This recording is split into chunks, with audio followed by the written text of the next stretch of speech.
segmentation, and that's putting groups, entities, people, units into little buckets. And then from there, we identify which ones we're going to go after. That's the targeting side of things. And then we have positioning, which is where do I fall vis-a-vis the competition. And so for you guys, for social enterprises, for nonprofits, there's some population that they're trying to serve. They've identified that population, and then that population has choices, and that population could use the service provider that you're working with, or it can choose to use some other service provider, or it could choose to do nothing.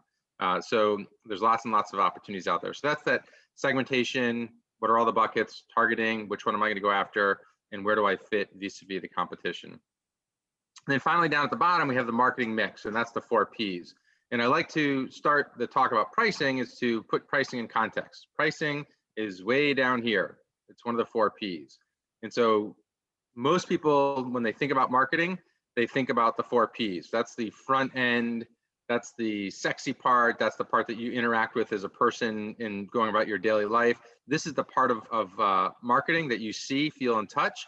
These other 2 buckets, the situation analysis and the marketing strategy, you may be able to intuit what the provider is thinking, but this is the execution. This is the tactical part, and this is what you see, feel, and touch. But you can't do these things well unless you do these upper things, the situation analysis and the marketing strategy well. So usually when people come in and ask me about pricing, they're so fixated on the 4 Ps that I have to push back and say, okay, well, who is it that you're going after, and what is it that they're trying to accomplish? So those are that's the big context. And this is another little illustration. Here's our friend Bruno. Bruno loves to work out. Bruno is just a fiend in the gym, spends a lot of time there. And because of his workout regime, Bruno needs a lot of protein. And so when you think about the 4 Ps or the execution of getting Bruno that protein, it's going to look something like this. And so he's going to go to that giant jug and the powder, and he needs it to be flexible so he could put it into his food, into his drinks, into whatever. In terms of price, Bruno's pretty price sensitive. He's willing to lay out 50, 60, $100. So it's a large number, but the dollar per ounce of protein has to be relatively small, because he's consuming 150 grams of protein a day as opposed to 20 grams of protein. And so there's a huge price per ounce concern that he has, but he's willing to spend the money, but he can't spend it all on just protein.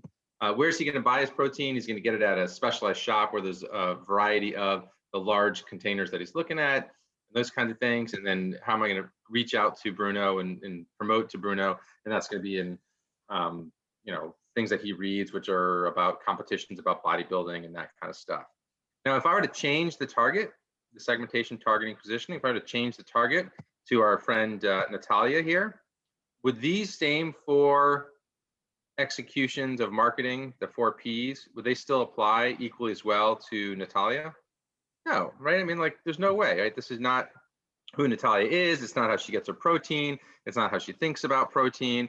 Natalia, on the other hand, is probably, she gets up at 6 in the morning for a busy, hectic day. She goes to her yoga class, hops in the shower, is on her way, grabs her coffee, and she needs protein at some random point in the day. And it's not the same every day.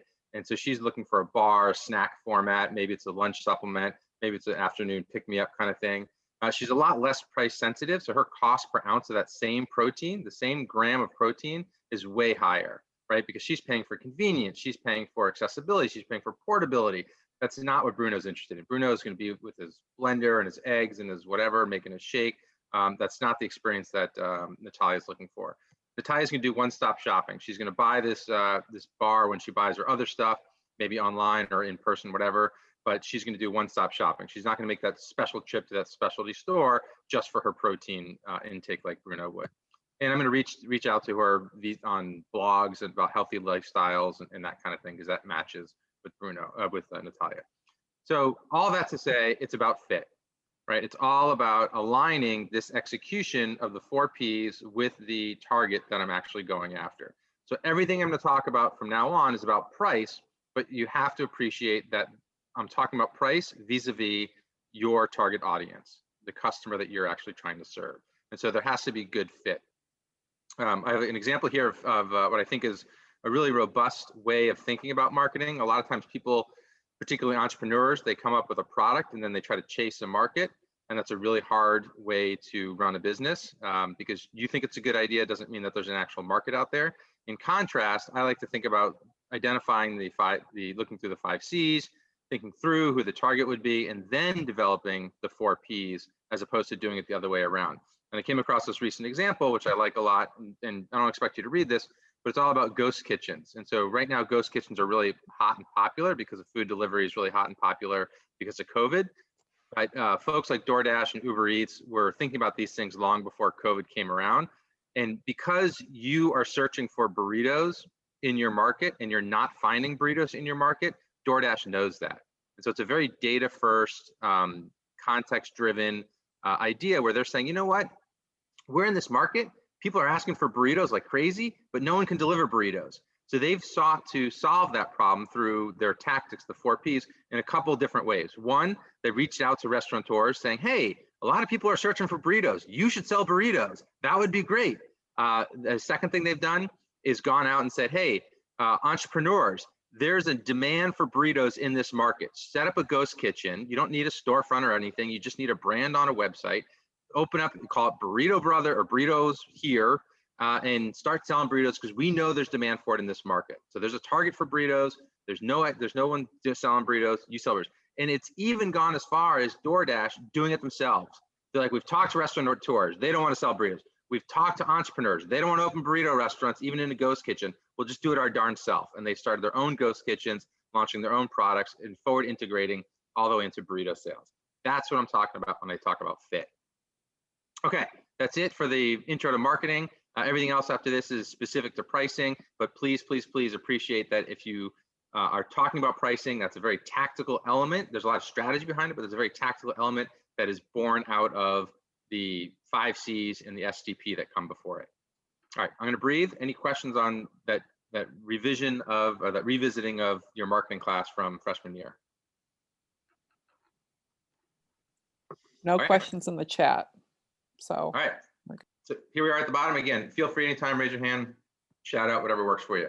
So why is P for price? So I'm talking about the 4 Ps, the tactical piece. What makes P for price fundamentally different than product, place, and promotion? So I, as a faculty member, can specialize in any of these. I chose to specialize in price because it is different. What makes it different?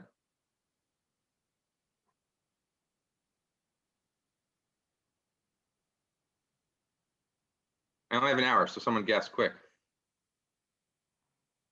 Yeah, so the price is different from the other 3 Ps because price is dependent on a lot of other factors, whereas product, place, and promotion, you could kind of independently tweak to your own liking, but price, you kind of have to work with what you got.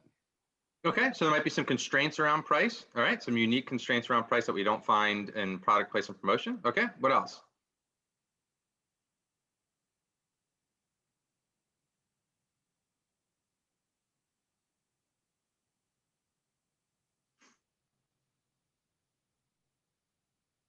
So maybe it's because you guys are in the nonprofit world and thinking about the nonprofit segment, but price is the place where we actually bring money in.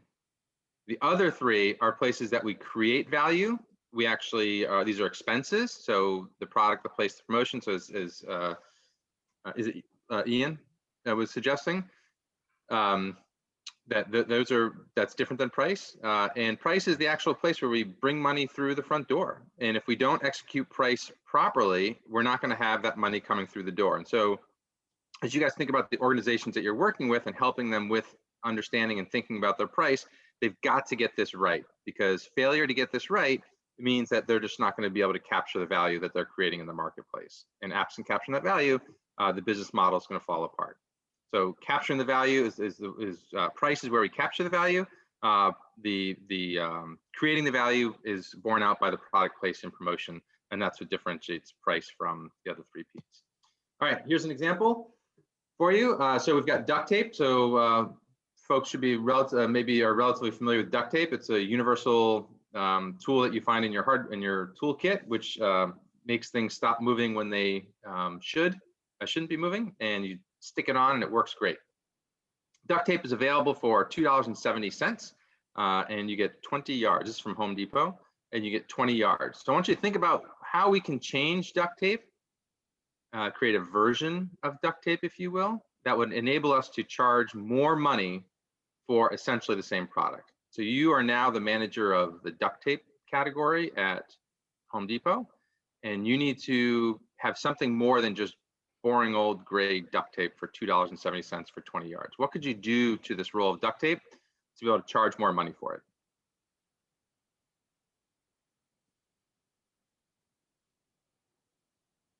Add color. So Ashley says add colors. Yeah, okay, Ashley. So what color would you add and why? To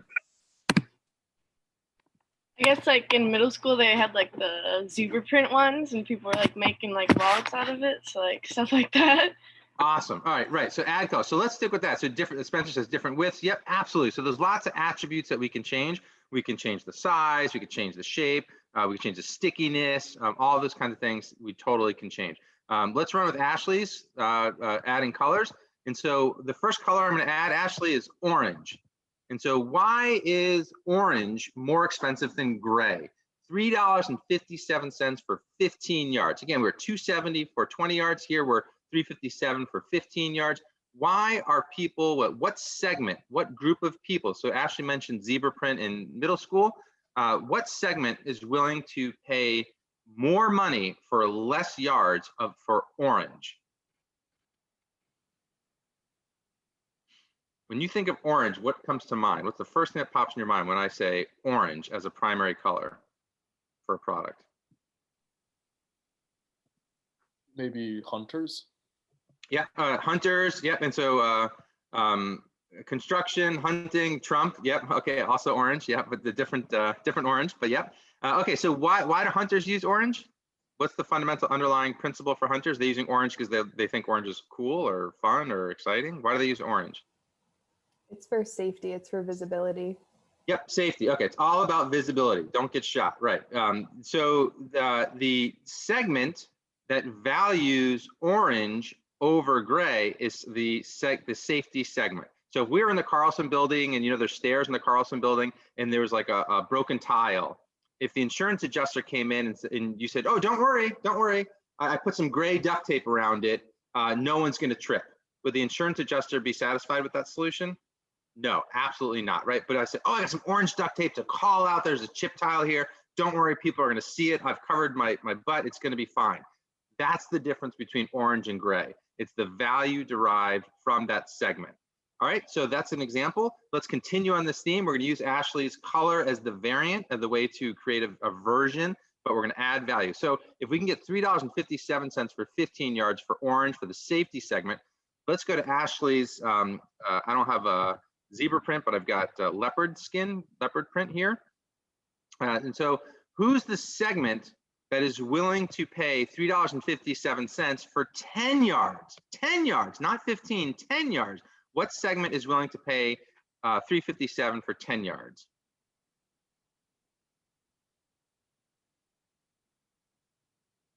Kids.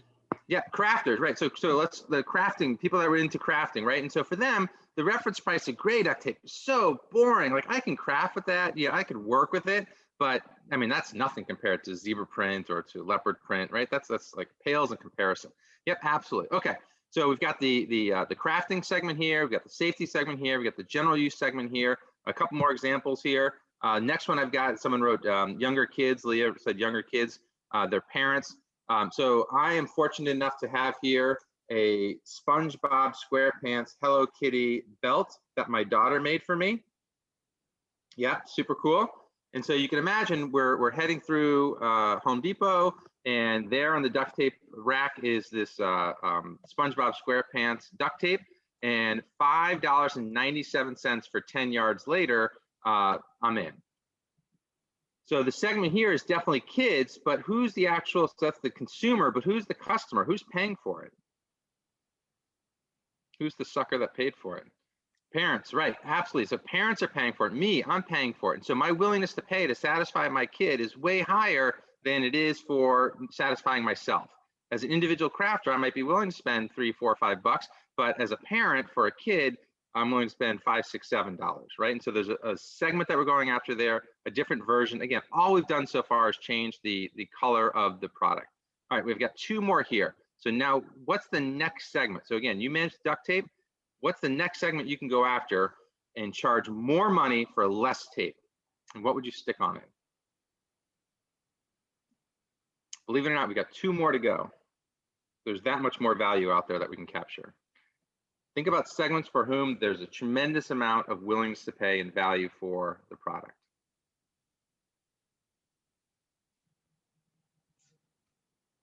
I know this one's going to be near and dear to some of your hearts. Justin Bieber. For sure, right? Justin Bieber. Okay, so you guys, $6.47 for 10 yards. So why can Justin Bieber duct tape command a price premium? Or for whom? It's almost like a fan-based collectible item. Yeah, absolutely, right? Thanks, Madison. So we could appreciate, Ian says a niche, and Sage is talking about huge fan base. Absolutely, and these are fans as in the true meaning of the word, right? They're fanatical about Justin Bieber. They would give their right arm for Justin Bieber. And the difference between who is paying for the product here and here, who's paying for the product here, and who paid for the product here, and who paid for the product here. Who's the actual person putting the cash on the counter and walking out of the store with the duct tape? Who's paying for it?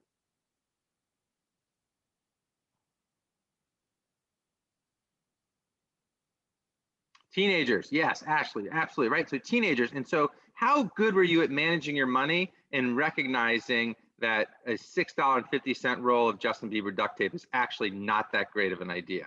So you're probably not as good as I am as an adult. I have an upper limit, even though it's my daughter and I love her dearly, and she's whining and fussing about getting the stupid duct tape. I have limits, right? But a teenager for Justin Bieber, is there a limit? Not really, right? I mean, there is, of course, but really it stretches very high. And that's why we're able to identify more value for that group.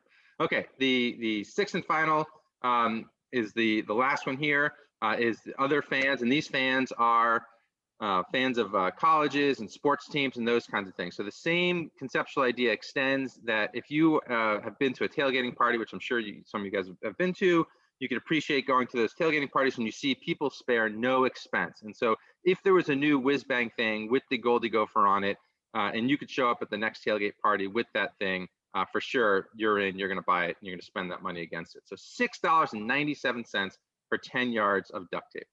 All right, what's the key takeaway? We could take a simple, basic product.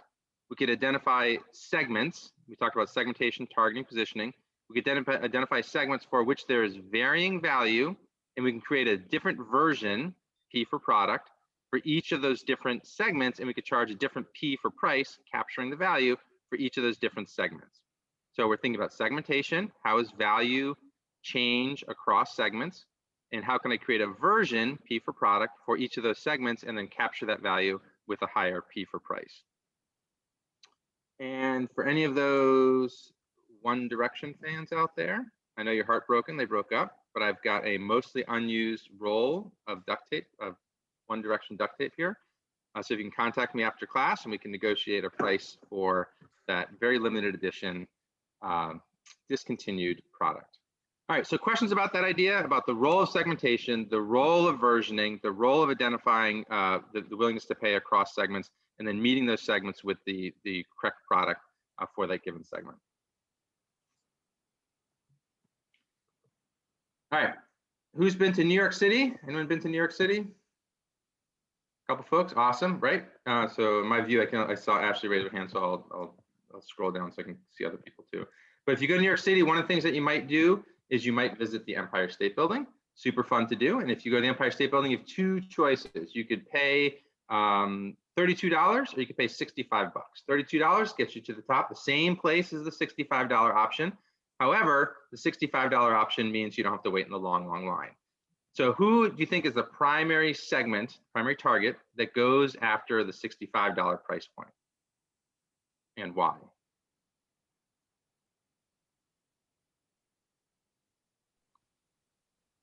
Maybe Maybe. families who are trying to take their kids to the top, and the kids won't have the patience to wait in that long line. Yeah, absolutely, right? So annoying kids, crying, kicking, screaming, no patience, cold out. Yep, great. Okay, what else? Tourists who only have a day in New York. Yeah, great. Okay, Yushi, perfect. All right. So why does that matter? So what's the value? What's the why is there what's the benefit to the tourist? And so Yushi hit the nail on the head with this idea that the tourist only has a limited amount of time. And so I'm going to tell you that the benefit is time, but I want to talk about the value of the benefit. What's the value of the benefit? So we're really good at identifying benefits. We're like, oh, the benefit of this is blah, blah, blah, blah. But in pricing, we really need to think about the value that's created for the benefit. So absolutely, Yushi's right. The benefit is time.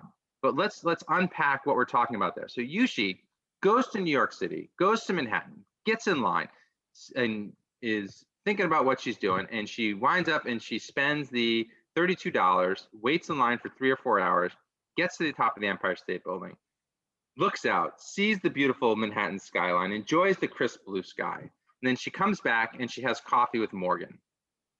And Morgan says, oh, Yushi, how was your trip to New York City? And Yushi's like, oh, it was fantastic. Morgan's like, well, what'd you do in New York City? Oh, I went to the top of the Empire State Building, 86th floor. I could see for miles and miles. It was beautiful. Morgan says, awesome, Yushi, what'd you do next? Yushi pauses, tilts her head down a little bit and says, no, that's all I had time for. Contrast that with if Yushi would have said, hey, Morgan, I went to New York City. Morgan's like, great, how was your time? Yushi's like, awesome, what'd you do? I went to the top of the Empire State Building. I looked out, saw the beautiful skyline. It was amazing. And then Morgan says, what else did you do? Ah, well, after that, I went to Times Square. I went to Rockefeller Center. I went to Central Park. It was fantastic. What a weekend I had. That's the value. The ability to come back and say, I did this and this and this and this. So yes, the benefit is time, allowing her to do those things.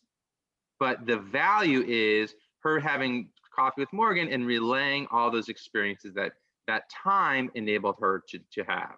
So when we think about value of benefits, we want to think about the value of the benefit. So as you think about the service that's being offered by your nonprofit, yes, you're going to say it's going to make you safe. Yes, you're going to say it's going to improve your nutrition. Those are benefits. But what are the values of those benefits to the consumer? That's where we need to focus. So as you think about the constructing a price, we need to think about the benefit, yes, but the value of the benefit. I'll come back to this example time and time again. All right.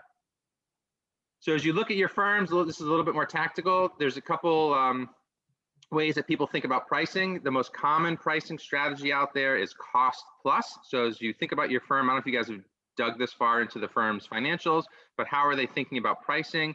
And most firms, I'm guessing, are using a cost plus strategy.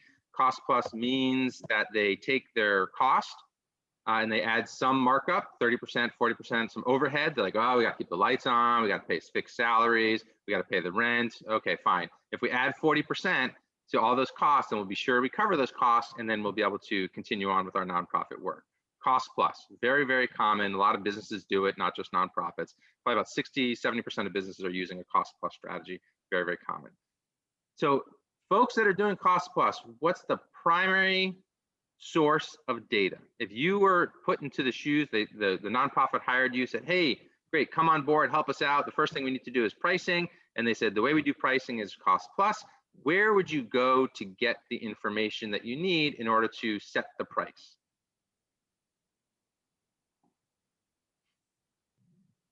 Where do you go? Cost of inputs. Yep, Anna says cost, Anna or Anna. Cost of inputs. Absolutely. And so that's accounting or finance. Now just pause and think about that for a second. You are going into the marketplace that's competitive with lots of competition, competitors out there, with customers out there looking at different options. And the place you go to set your price is internal to the accounting and finance people. Now, no knock against accounting and finance people, but what the heck do they know about the market? What do they know about competition? What do they know about what other people are looking at and doing? Nothing. All they know is how much the nuts and bolts cost, right? And that's important to know, but that's not how we're going to set price. All right, so that's my first critique of cost plus, is that we're sourcing our primary pricing information from the wrong place. Internal ops people as opposed to external customer facing resources. Here's my second one. So I'm a tea drinker. I don't drink coffee. Actually, I drink a lot of hot chocolate, but this example is about tea. And so you can imagine my tea, I have a couple options. So they've got this one here, and inside the little box, it has a little satchel, and inside the satchel, it's got a tea bag, string, staple, all that kind of stuff, right? All right, so in my fictitious world, we have the cost of the tea, 10 units, the tea bag 3, the bleaching of the tea bag 2, string 2, staple 2, tag 1. Total cost 20 units. With a markup, our cost plus, we're going to go from 20 units of cost, 40% markup, we're going to be charging 28. That's our price to the market. We've just done cost plus pricing, and we're going into the market with a price of 28. Okay, sounds good. Now, there's another tea company out there, and this tea company, Celestial Tea, they've got a nice little call out on the inside of their package, and if you go on the inside, it's got this little wax paper bag, and it has, the tea bag comes just like that. All right, here's the pitch. Our unique pillow-style tea bag is the result of our commitment to doing what's best for the environment, because these natural fiber tea bags don't need strings and tags or individual wrappers. Oops, sorry, we are able to save more than 3.5 million pounds of waste from entering landfills every year. Amazing, right? Saving the world one string and one tea bag at a time. All right, so previously, oops, give it all away. Before we were at 20 with a 40% markup, which brings us to 28. But what have we done? What has Celestial Tea done when they've gotten rid of the string and the tag and the staple and the bleaching of the bag? They have reduced their cost. They've eliminated cost out of their pricing structure, out of their cost structure. So the tea is 10, the tea bag is 3, no more bleaching, no more string, no more staple, no more bag. Total cost 13. 13 with a 40% markup would bring us to 18.2. Do you think the Celestial Tea and the segment that values no string, no tag, no staple, no bleaching should pay more or less than the company that produces the one with all those things?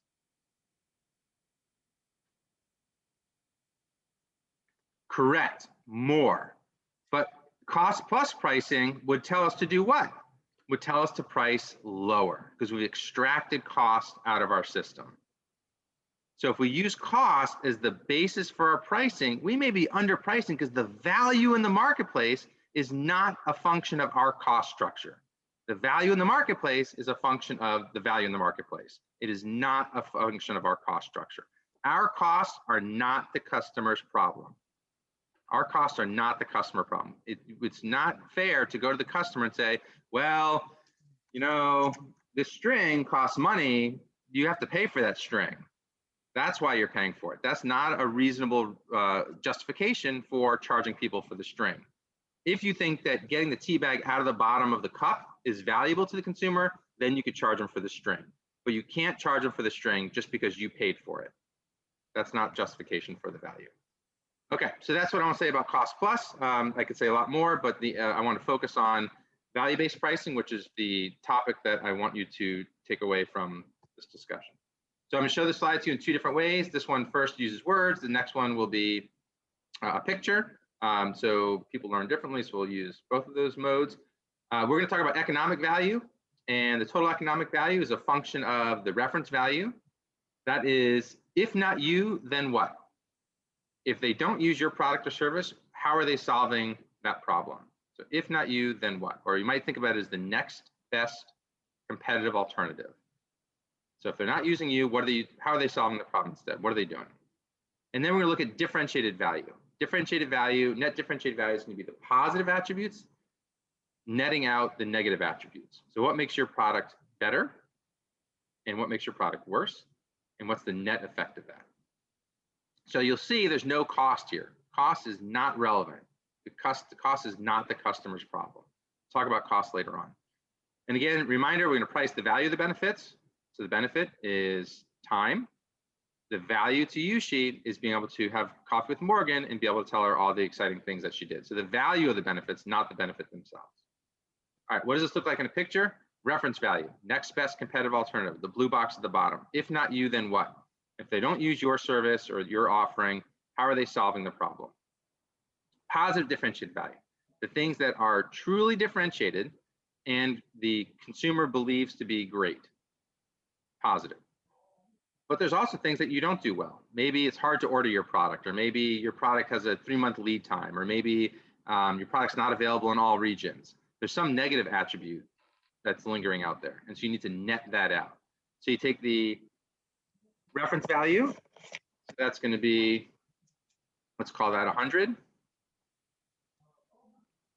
And then we're going to have some positive differentiated values, some points of positive differentiation. We're going to add those up, but we're going to also have some negative differentiated. So we're going to subtract those out. And our net is going to give us a lower bound of 100. They should be willing to pay 100 because that's what they're paying right now, all the way up to paying 150 net of all the positive and negative things that are happening.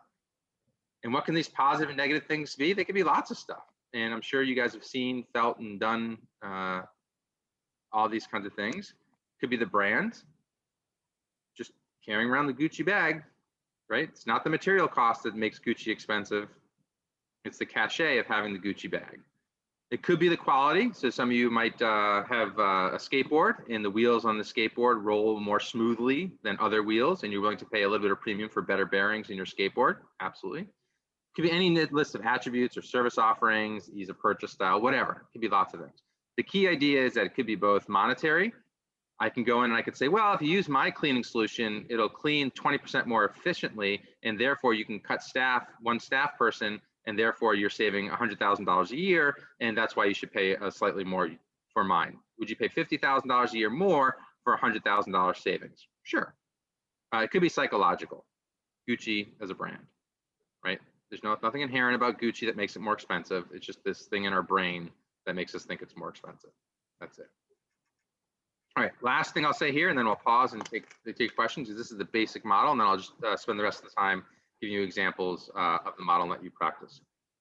You got to be exhaustive. Most people can come up with positive attributes pretty easily, but then when we turn to the negative, they're like, nope, we're pretty rock star, we're awesome, nothing negative here. Not true. There's something about your business for which is deducting value, and you need to think through what those things are. It has to translate into customer terms. That means that it can't be cool because you think it's cool. It has to be cool because the customer thinks it's cool. So there's a lot of examples of people building extra attributes into products because it was cool. If the customer doesn't think it's cool, it doesn't count. You don't get to say that it took me a long time, it was hard to do, or engineers spent hours and hours on it. That doesn't matter. If the customer doesn't think it's cool, it's not a value to the customer, you don't get to charge them for it. And then incremental. If it's in the blue box, you don't get to count it in the green box. You can't be like, oh, ours has a 30-day warranty, so you should pay more for that. If the competitor also has a 30-day warranty, no dice. You don't get to charge incremental cost or charge an incremental price for something that is already being offered by the competition. It has to be truly incremental. And then finally, the quantification piece is trying to discern how much that extra little feature is valued by the consumer. And that quantification piece is clearly the hardest part, but definitely one that has to be included there. Okay, I'm gonna pause for a second. Let's see, I supersized my chat box, so that's a problem for me.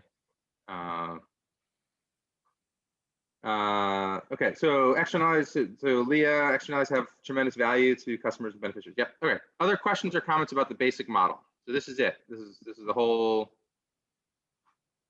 spiel. We're going to practice and show examples moving forward, but this is it. If you don't get this, then we can't move on. You talked about the fact that cost plus is about 60% of organizations. What's the prevalence of this strategic pricing model? So it's growing rapidly. And so it's probably in the 20 to 30%. There's other pricing methods out there that people are still using, which I haven't included in this deck, but yeah. And so I'd say strategic pricing is definitely growing quickly, but it's still in its infancy, despite probably 15 years of being out there. I have a question on finding the reference value. So that in our speaking for our team project, that's something that we're trying to find is just the reference value. But it's difficult because our company's product has substitutes, but all the substitutes are a little different than ours, and each one is different than each other. Like maybe they offer one thing and this other one offers something else, and they're all very similar, but they all have positive differentiated value that is different in some way. Do you have any tips for how to just find the reference value if the product that your firm is selling is similar, but also a little different than its substitutes? And it's hard to kind of quantify what a reference value is. Yep. And so is it Anna or Anna? It's Anna. Anna, okay. So Anna, the key there is about the versions and about the segmentation. And so while there are nuanced differences between the different product offerings that are out there, my sense is people are gravitating to one versus the other because of that attribute or those additional incremental attributes. And so there may actually be, you may be thinking about it as this big segment out there, but there may be sub-segments that are attracting these micro differences out there. And so it may take a more nuanced approach, and you would have to do this activity for each one of those different ones. And so I think the cleanest way to do it, and also the hardest way to do it, is to say the reference value for segment 1 is competitor 1, and do it for that. And the reference value for segment 2 is competitor 2, and do it for that. And so think about it from a segment perspective first, and then be able to tease out those 3 or 4, and maybe pick the top 3 that dominate the industry, and then tease those out individually.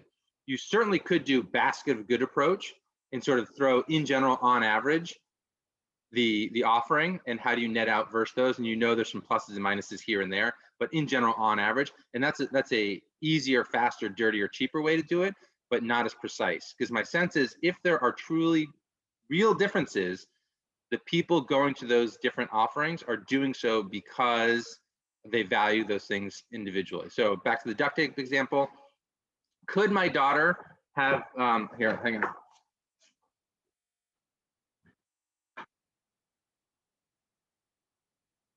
So this is what my daughter wanted. Could she have been satisfied with this? Probably, but really this is what she wanted, right? There's something fundamentally inherently different about this than there is about this. And so it's subtle, but it's real. And so you might have to look at these two things independently first and be able to tease those out separately first, because the segment that's gravitating towards that offering wants that feature. My daughter could live with this, but she really wants this. I have another quick question. This one's not as important to our group, but I'm just curious. So when it comes to the positive differentiated value, if you're a nonprofit, sometimes your positive differentiated value is the thing that helps you deliver your mission statement. So I've been wondering, if you're trying to raise your prices, but your positive differentiated value is what benefits your constituents, is there an ethical dilemma between raising prices that could possibly hurt your constituents versus raising prices and acknowledging that you do have positive differentiated value? Does that make sense? Yep, no, I totally get that. That's just something I've been wondering. Yeah, no, and I totally get that. And so that gets into the what the nonprofit is doing. And so you could, and you guys know the space way better than I do, and Matt should probably chime in here. But if that value is being returned, meaning I could serve more customers, that might be worthwhile. So the individual consumer may be willing to pay more because they're helping more people like themselves, and there's value in that. And so you absolutely, the lower price would benefit that individual, but it wouldn't benefit the organization. And so that's a trade-off that you have to be thinking about. So yeah, I don't think it's an ethical dilemma so much as it is a operational question. Like what are we in business to do? Are we in business to make more money to help more people? Or are we in business to make enough money to help the people we're currently serving? And is that useful to that population? So Matt, I don't want this. Yeah, and I think no, thank you, Seth. And I think the best illustration of that is our wilderness inquiry group that is looking to potentially charge a higher cost for their canoe-mobile or their other excursion trips, with the idea being any additional margin would allow them then to give additional scholarship to those that couldn't afford it.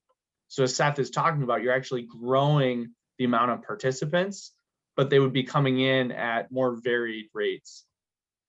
So Yeah, I that's hear my two, group. yeah, I'm I in hear, wilderness inquiry. but I hear two, That's why I asked.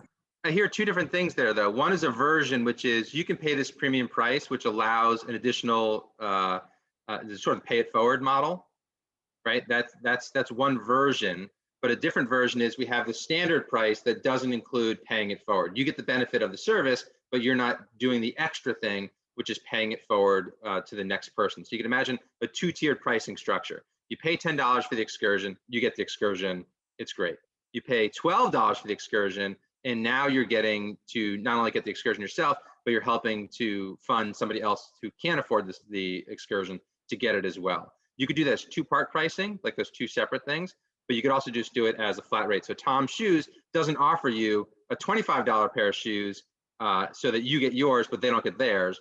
They offer a $50 pair of shoes, you both get a pair.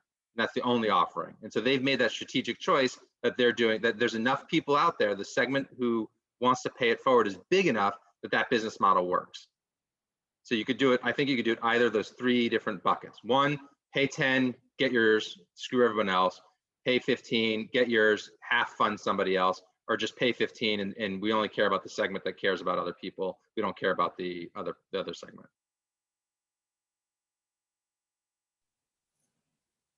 Next, we have a question from Yushi.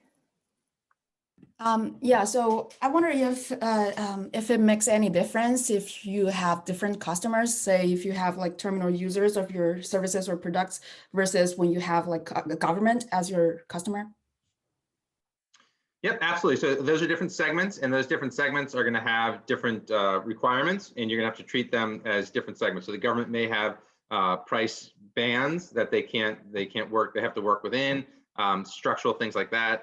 Yeah, and so you have to think about the duct tape example and creating versions. And so, is there an offering I could offer that this is only available to the government and bundle things in there that the government cares about, but create a separate, different bundle for a different segment that only they care about. So there's an example of I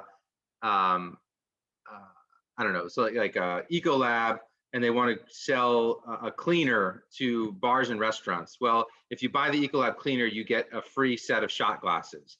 Well, a hospital's not going to buy that cleaner and derive value out of the free shot glasses, because what is a hospital going to do with free shot glasses? But the bar, it says, I have to buy shot glasses. They break all the time because I'm serving shots. And so now that's great. That's $20 of value I derive from that. And so putting things in there, and that's an extreme example, putting things in a bundle that attracts one group, but creates less value for the other group. Cool. Next, we'll go to Leah. Yeah, I had a quick question on kind of what key questions you ask yourself when differentiating between value or benefit and like the value of the benefit. Are there specific questions that you go to be able to differentiate? Yeah, in fact, it's all about asking the consumer, and so it's got to be consumer facing. It has to be value that the consumer. So it's got to be that legwork in the field, understanding why they did A versus B and why that matters to them. A totally separate class is a methodology called conjoint, which I can't cover today, but it's a way to tease out and derive out how much incremental value you would get from the incremental offering. So if this is 2 days a week versus 4 days a week, are you willing to pay more for that access, or is 2 days a week enough for you? And then tease out what that difference is. So it's definitely that getting to the consumer, understanding their need state, and that fit between the 4 Ps and the target you're going after, and then teasing out the subtleties between those. So Lee, I guess my big takeaway is it has to be from the consumer. It can't be from what the team thinks or what the firm thinks. Okay, thank you. That makes sense. Yep. All right. So, let me. So, feel free, more questions. Happy to answer them. I got a couple more things to share. Oops, let me. This up here. Okay. So this started, Lee. I think this is a good example for you, where you just asked the question. So, the small car division of General Motors or Chevy. What kind of car do you think the senior vice president of the Chevy small car division drove? probably not a small car, right? Probably the senior vice president, the leader of the group, the big chief honcho, top bigwig person, probably didn't drive a small car. And so when you told that person, we're going to make a car that doesn't have AC or doesn't have power windows, they were probably like, what? That's not a car. That's like a toy, right? But that's totally because they're inside their own head and not understanding the value that the consumer wants as opposed to what the actual person wants. So yep, and so Ashley's sister has this car, and I'm betting, Ashley, that your sister was looking for the cheapest way to get from point A to point B, not all the bells and whistles. And so you can imagine that the senior vice president's like, wait, we're not gonna make this in the USA? We're Chevy, for crying out loud. How can we not make the car in the USA? Well, guess what? The customer does not care if it's made in the United States or not. We can't charge them more and say, made in the United States with US labor. It doesn't matter to them. They don't care. You can't charge them more for it. You can't put it in the green box. So I'm sure this is painful to hear, but this is probably what Ashley's sister was thinking. It's an appliance. I use it to get me back and forth. All I wanted was a radio. That's it. Stop cramming all the other crap in there. I don't want it. I don't need it. I'm not paying for it. Okay, so let's do this quick exercise. Leah, how much? We have 11:15. Is that okay? All right, we'll do this quick exercise. Leah, can you put them in breakout groups? Is that possible? Yeah, Matt has their Okay. their team breakouts All assigned. right, whatever's so they can go whatever's into easy. those. So whatever, I'm only gonna give you 4 minutes. So Matt, put them in for 3 minutes, and so give them that 1 minute that's built in there. The idea is that Indigo Airlines, there's an airline in India, and before they started this new route, if you want to go to a business meeting on Monday, you could leave Monday morning, and then you'd come back Tuesday morning. That was the only service that was available. But Indigo says, hey, we've got this new thing called same day return flights. You leave Monday morning, and then you fly back Monday night. So the question I have for you guys is, if we use a baseline of, for example, 100, and we say that the current competitor out there is charging 100, that's the lower bound, that's the reference value, leave on Monday, come back on Tuesday. I'm offering you a new service, which is called leave on Monday, come back Monday night. What are the points of positive differentiation and what are the points of negative differentiation that Indigo needs to think about to identify what the upper bound of price might actually be? So we'll put you in breakout rooms. I'll give you a quick 3 minutes to work on it. See if you can't come up with 2 points of positive differentiation and 2 points of negative differentiation. And then we'll talk about the price when you guys come back. Okay, so Matt, you want to throw them in breakout rooms, give them 3 minutes, and then we'll come back shortly after that. Perfect. And I was going to say, so breakout rooms are open if you want to go to your service learning breakout room. If you're having issues, I can move you there manually as well.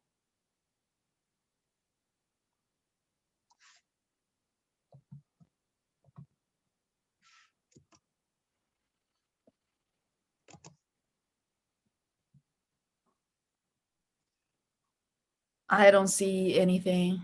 Could you help me, Matthew? Yep, absolutely.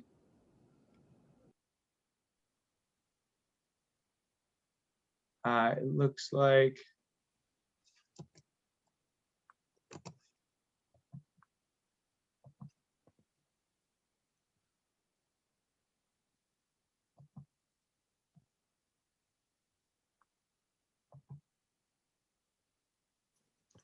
you seeing it now? Perfect. And Ashley, if you're not seeing it, let me know. Yeah, she wants to go into Sparkle. I think you should. I think there might be a delay because it looks like she's in there. Oh, okay. So she's not really here. Yeah. Positive differentiation that Indigo can possibly charge more money for. So right now we're at 100.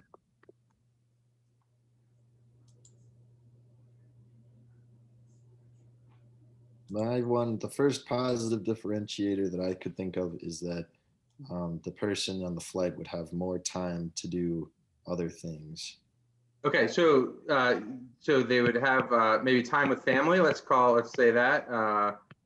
Assuming they like their family, so more time with their family. They get home and then they can tuck their kid into bed at night. They can maybe read that story. Yep, so more time to do other things. And so again, time would be the benefit. And so we're going to push a little bit and say the value of the benefit. And the value would be kissing your kid goodnight or sleeping in your own bed, those kinds of things. So yep, time in general on average, yep, big bucket. No need to pack and pay for the hotel, yep, so hotel cost, packing, again, these are all the benefits. We want to talk about the value of these, but for time we'll say no packing. Yep, okay, what about some negative ones? What are some negative things that you guys came up with? And there's plenty more positive. This is just a dirty version. You probably can't charge more than like the price of the plane plus a hotel, because the other thing you have to do is fly there, and then if you have to return the next day, get a hotel. So you could charge a lot more because they don't have to pay the hotel price. But if it starts to get above the point where it's the flight plus the hotel, then you probably hit the negative differentiated value. Yep, absolutely right. And that's exactly what we're going to do. So Ashley, I'm sorry, and we're going to take that 100, that's the benchmark, and we're going to add in, say, the hotel, and we're going to say, let's say the hotel room's 100. We're just using silly numbers here. And so you're right. So I can't go too much above the 200, but there are other things, other attributes that I can pipe in there. And so at the onset, I could say this is 100, the hotel is 100, time with family is worth 50, not having to pack is worth 5, blah, blah, blah is worth 2, whoops, is worth 2. All these kind of things. And I'd add all those up and I would subtract out the negative ones you guys are piping in right now, which is great. I'm exhausted, right? That's terrible. Like 2 flights in one day. Are you kidding me? And then, you know, I have to, my boss's expectation is that I show up for work the next day, Tuesday morning. I'm gonna be really exhausted. So there's gonna be some negative that we have value that's created there that we have to account for, right? And so the other one is that comes up often is, if you're in that meeting and you're trying to close the deal and seal that deal, and you booked your flight for 7 o'clock and it's 3 o'clock meeting and then it's 4 o'clock and they're like, hey, why don't we go grab drinks? And you're like, oh, okay, okay. And then they're like, oh yeah, why don't you stay for dinner? And now you're stuck, right? Like, do you stay for dinner? Do you cut off the meeting early? How do you solve that problem? And so you really have that sort of time pressure gap that's gonna come in there. And Leah says, maybe you don't like your family. Like, my wife loves that night away in the hotel with the crisp Egyptian cotton sheets, and she could spread out and you know, not be bothered by anybody. So yeah, there's some negative value there. So net, we take all these things, positive, negative, and again, silly fast here. What do you guys think? Like 175, 210, where would you land with the, in general, on average estimate, taking into account all the positive, subtracting out the negative? Would you live with would you agree with 175 as an upper bound? Somewhere in there? 200? Somewhere in there? So as a ballpark, you could start to see that we have a range, and clearly someone should be willing to pay more than 100, right? We could all agree with that, and that value can be communicated relatively easily. 200, can we get there? Yeah, we could probably communicate the 200. But we could definitely see that now we're starting to zero in on a reasonable range and be able to justify it by articulating the value that we're creating here. Okay, that's how we use the model. That's a little bit of example of how you can play with it. So you could start with your firm. Again, think about segments. So I'm going to say right at the top, I should say targets. Target one. So for your wilderness inquiries, middle schools, that's a target. Great. If the middle school, they can go to the zoo. They can go to whatever, but they could also do this wilderness inquiry thing. Zoo versus wilderness inquiry. The cost to go to the zoo, $10. What are the points of positive differentiation for doing wilderness inquiry? Oh, it's this, it's that, it's this, it's that, blah, blah, blah. What are the negatives? Oh, it takes more time, a whole school day versus half day. Oh, you have to pay for buses as well. Oh, you know, it has to be good weather because you can't go on the river when it's windy and cold. Blah, blah, blah. So there's a risk of cancellation. Okay, net, what can we charge? Again, that's for target one. You do the same thing for target 2 and target 3 and target 4 and build the models out. Okay, and then your ability to charge those, execute those different prices is a separate conversation. Could you actually say, oh, you're a high school, sorry, you have to pay more than the middle school, or do you have to sort of take the hybrid of those two? Maybe a little bit expensive for middle school, but a little bit cheap for high school, and tease those nets out. And we could talk, that's a little bit more sophisticated conversation, but you could see where that's all going. Okay, let me clear this.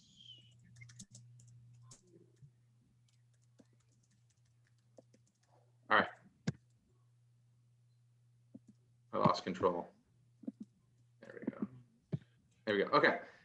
couple quick points here, and then I'll move to wrap up. How much rent does Apple Store pay compared to its neighbors? More or less? How much does Apple pay compared to its neighbors? More or less? I'm guessing less. Less. Why? Because they are the ones creating value. When you get an Apple Store in your mall, you're creating value for the mall more than the mall is creating value for you. And in fact, it drives up rents for the stores that are adjacent to the Apple Store. So you think about who's creating value, who's the value creator in the relationship, where's that value coming from, and how does that affect other partners in the relationship? Okay, we know that value shifts over time. So you can imagine this example from Amazon. It used to be the case that if a manufacturer or retailer like Pampers sent a box to Pampers to Amazon, and Amazon had to ship that box out, the retailers were paying $1 per package for the brown overbox to Amazon. But starting in August, they'll stop paying that incentive and instead they will charge the Pampers $1.99 per package that does not comply. So if you watch your neighbor's front step, you will start to see boxes that are Pampers boxes or whatever the manufacturer is, straight from that company. No more brown overbox. Amazon is no longer going to box that up for them and ship it on. The box has to come ready to go.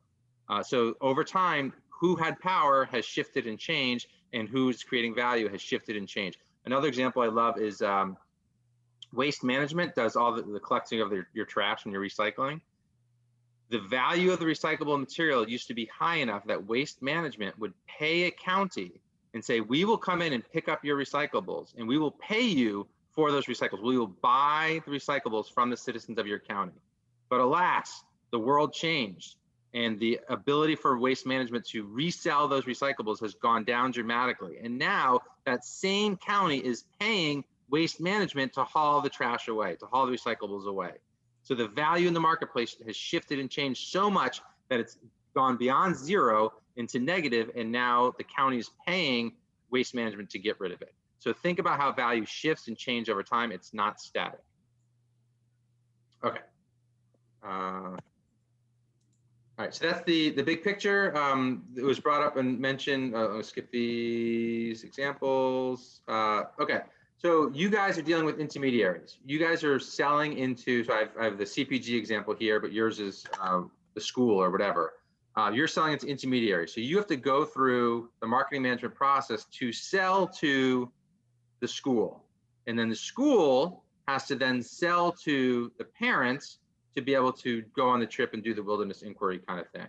And so you have a two-tier distribution system. General Mills sells Cheerios to Cub Foods, and then Cub Foods sells Cheerios to you, a two-tier distribution system. If you only think about your job, which is to sell to Cub Food or sell to the schools, you're not helping that intermediary sell to the end consumer. And you need to do that work. You need to do that heavy lifting and be able to recreate for them the marketing management process all over again for their customer. So your customer's customer. And so the firms that are very good at being able to articulate and communicate not just why Cub Foods should buy Cheerios, but why Cub Foods customers should buy Cheerios, and be able to go all the way through the value chain that far. So your immediate facing is over here, but the reality is you need to help them sell through to the end customer that's actually making the final purchase. And that means you have to do it twice. Okay. And then earlier, I think it was Ashley, sorry if I got the person wrong. You were articulating this. So here's the shopper, and they may value this one at $4.99, but they may value this one at $3.99 because attributes vary. And so what I mentioned before is you could do an, in general, on average, sum total, and say, well, you know, this one we don't have that, but they do have that, and sort of thread between. You could do that basket of goods approach, or a better one would be, can I actually look at this one and say, how am I differentiated versus this one?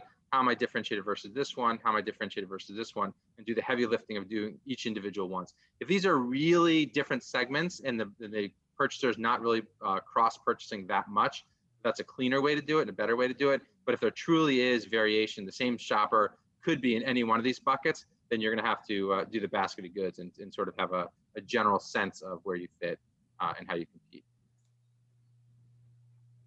Okay, I'm going to stop there. I have a couple of thoughts. I don't know if I have the slide. I'm going to whisk through. I'm going to take any questions now. I'm just going to look for a slide that I want to share with you since it came up, but I don't know if it's in this deck. Let me bounce through. But good, fire away with questions, and then I'll wrap for you. Not wrap, but wrap up.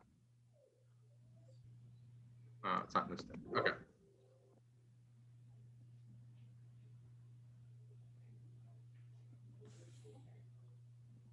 Questions?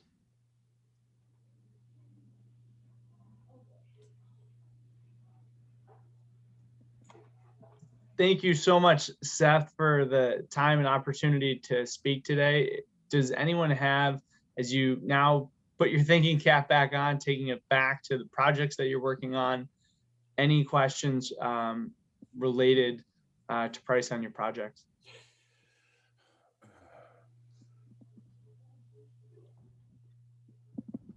I guess one thing that I'm kind of struggling with is like being able to quantify the value or like the benefit, because a lot of it just seems so like arbitrary or like qualitative versus quantitative.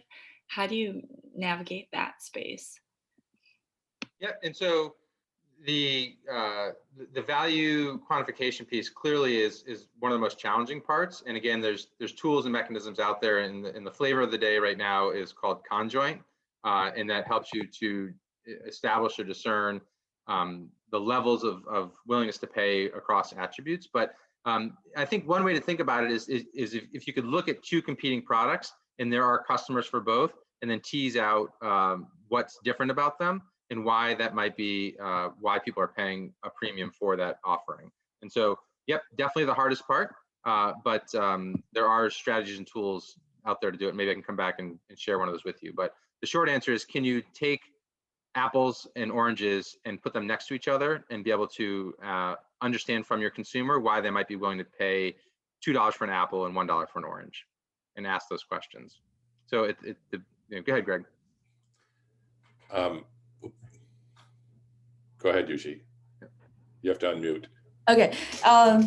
So yeah, I really enjoyed this lecture. First of all, I think it's almost like a negotiation with your customers constantly.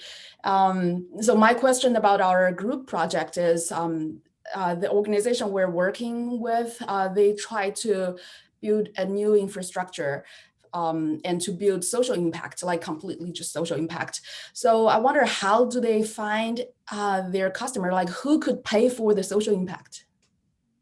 Right, and so that's a segmentation question. And so whether first, I heard you say two different things. One is they changed their model and presumably to better align with the demands of a segment that they're going after. But they also may have changed their segment that they're going after, being this person that cares about socially responsible or socially conscious, because it's really, really, really hard to convince somebody that they should care about socially conscious if they don't already. That's a much longer, bigger, harder project than finding people who already are socially conscious and trying to sell the product to them. And that gets back to that 4 Ps versus the segmentation piece of it. So I think if they start with the segmentation, the targeting, and they find the right people, then they have to deliver the right ideas and the right components. So yep, and so I think that's a segmenting question that they have to think about.